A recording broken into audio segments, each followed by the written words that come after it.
Vilolo o egadakpe na mau nsekatato de mia domoto de siare fe agbeta le kekenyo ya hame le sike mauga nsekatato ga venye kplonu alekebena nkekenyo ya gasu mia si le agbagbo fanyigbaji eya ta ye nye klo mi adakpe ne do eya ta nye klo mi acho bubu ne yama eya de kako eje be mi asubo mi adoreji acho bubu na cho mavoide mavome ela bena eya nye mi afenu sianu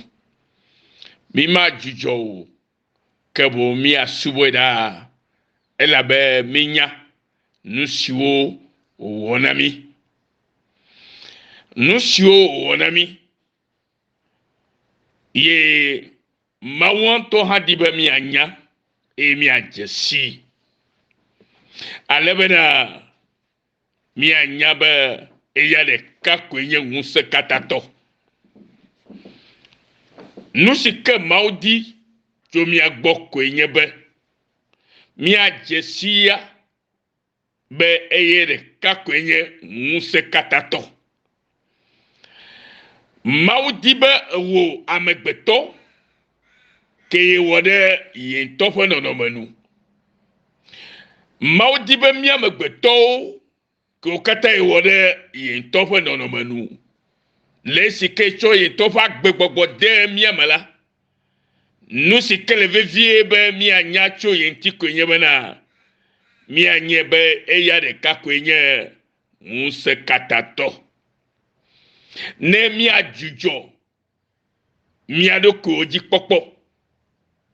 nemi ajujo miawo tofe agbagba jeje fe undodo re miafa agbagba jeje una be mi ajujo me gogo be mi ajujo undodo re miawo tofe agbagba jeje untibe miawonde ahaje maunu nusike maudito nyeklo gbo ko enyebe megale pedo njike yenyebe na jesi ebe yenye nse katato Yesu Kristo tokble nami le agbale sike nye Matthieu fagbale sike nye Matthieu fagbale eta blavovo enyi bukui ame we nyi heide we asire ke amebe yetenye nso kata kele jifonu tome anyigba jito ha ple anyigba te oche ne elabe yin toto le kako ojena eye fon koma kenye Yesu Kristo la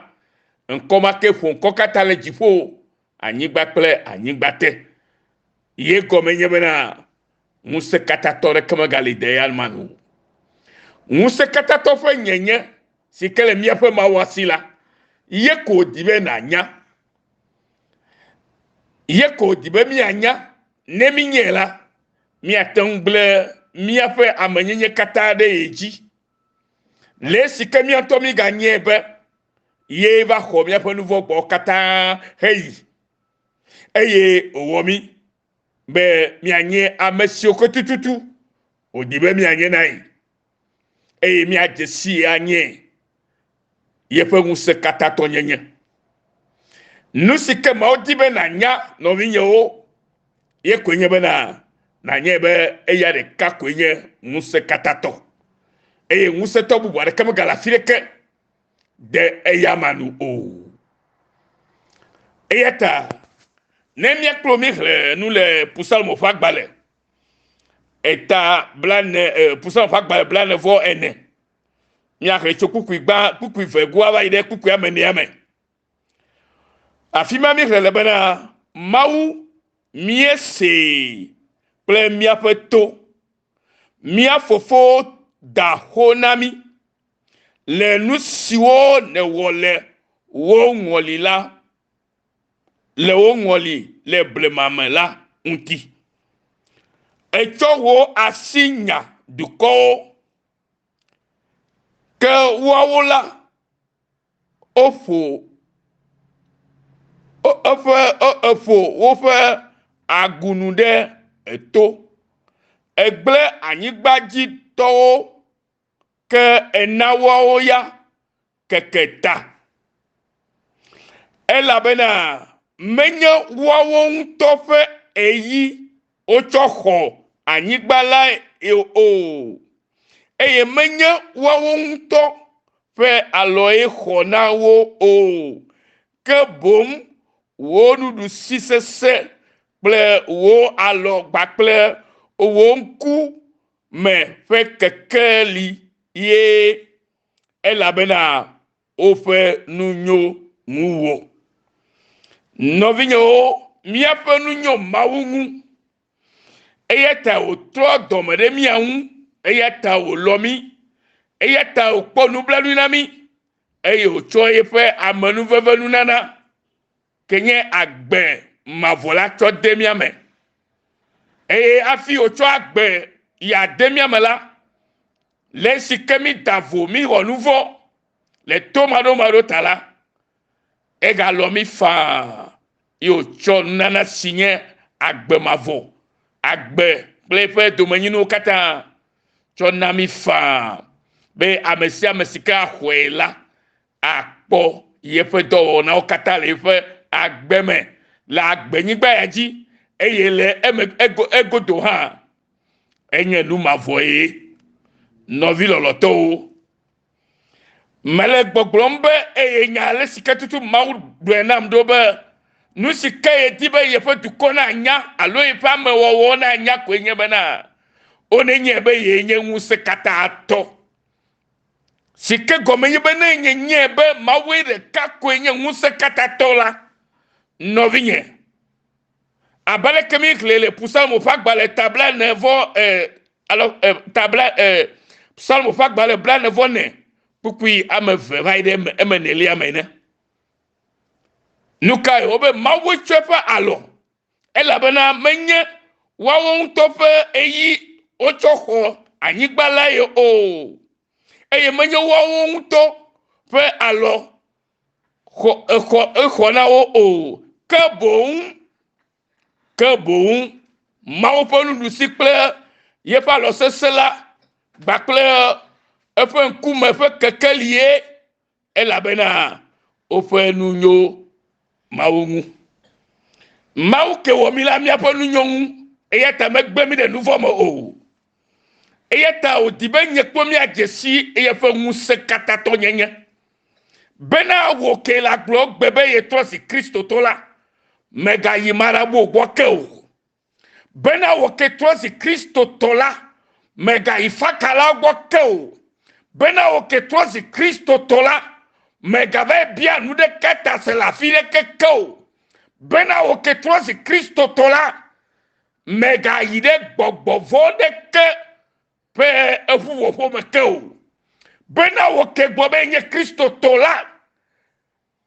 ye gɔme nye be wokɔ ŋuti o Mawu tɔ kɔ mía ŋuti le esi ke wòtrɔ mí gbugbɔ gadzi hewɔ ye ŋutɔ ɖokui tɔ la ekɔ mía ŋuti zi ɖeka hɔ̃ hena eyiyia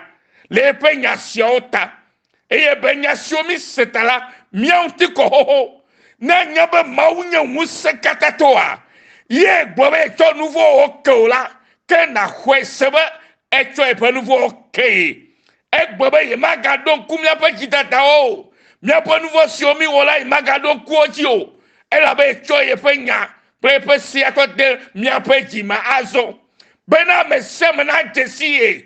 eye ame ɖeke magatrɔ nɔvia bena dze si Mawu o elabena míawo katã míadze si míaƒe Mawu ya ke nye ŋusẽ katã tɔ ya. Nɔvinye nya la le gbɔgblɔ nɔ be aƒetɔ be ɖi na nya ye be ye nye ŋusẽ katã tɔ ko evɔ ko magagblɔ be ɖi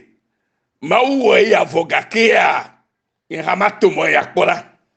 Mawu wɔ ne awɔ ala te ŋu wɔ vɔ gakea mele tsɔtsɔ na mo ta mayi marabuwo gbɔ mayi alifawo gbɔ kpɔ ɖa mayi dzokasalɔwo gbɔ kpɔ ɖa mayi mamitɔwo gbɔ kpɔ ɖa mayi gbedegutɔwo gbɔ kpɔ ɖa mayi eya kple yawo gbɔ kpɔ ɖa ebu mɔ nɔvi nye elabe womete mu subɔ aƒetɔ ve ɖe duwo míaƒe mawu la be mawu ʋaŋue nye eye yeya ɖeka ba wɔ ɖeɖe na mi abosam la oge xoxo eye mate ɖe o mate kpe ɖe ŋu o ne bui be yanɔ mawo me vɔ ye elaga yi ɖe abosam gbɔ ala blo eye wòatsi nu ne etsɔ kake ɖe nɔ la eye nye gɔme na etsɔ agbewo sa nɛ awu agbe nu le tsi o agba ƒe nɔ o atsi wo tsɔ me eya ta nɔvi nye ne se nya ya la nu si ke aƒetɔ di tso gbɔ koe nye be na nye ye be ye nye ŋusẽkatatɔ be ye koe tɔ wɔ nu sia nu medo akpe naneke wɔwɔ o ndeke mewɔ ne akpa o ye koe ta ya ɖo le axɔe dzi se kplikpa bena la tɔ kpɔ eƒe ŋusẽdɔwɔwɔ le agbezawo me nɔvi nye mawu ne kpe ɖe ŋuti be se gɔme le kea aleluya mawu ne kpe ɖe ŋuti be se gɔme le obe o mawu woe nye fia de gbe ne dziɖuɖu nava na Yakob wo ŋusẽ me ye mienya míaƒe ketɔwo aɖo ɖe gbegbe le Mawu ƒe ŋkɔme la le Yesu Kristo ƒe ŋkɔme la ye mianya míaƒe futɔwo ewɔ asi ɖo gbe nɔvinye nya mawu ya ke nye ye ɖeka ke nye mawu ŋusẽkatatɔ be ye ya ɖeka koe le ate ŋu xɔ na ye megadi mɔ bubu aɖeke to o me ɖeke megaflu o ɖo ŋu ɖe eya ɖeka ŋko nakpɔ leke yeƒe ŋusẽa ɖe nazɔ le ame siwo katã ɖo ŋu ɖe eti ƒe agbe me ɖa nɔvinye ke wosegbe mawu ne ya mi lo Yesu nyo oyiram mawu lolo avɔdziɖula le Kristo Yesu ke nye ŋusẽkatatɔa me yeƒe gbe mi gasegbea tso True Forgiveness Mission Australia ƒe anyigba dzi na togoviwo katã kple egbesiawo katã selawo woya mi ke ɖe eme na nyo na mi bɔkɔ le Yesu ƒe ŋkɔme amen.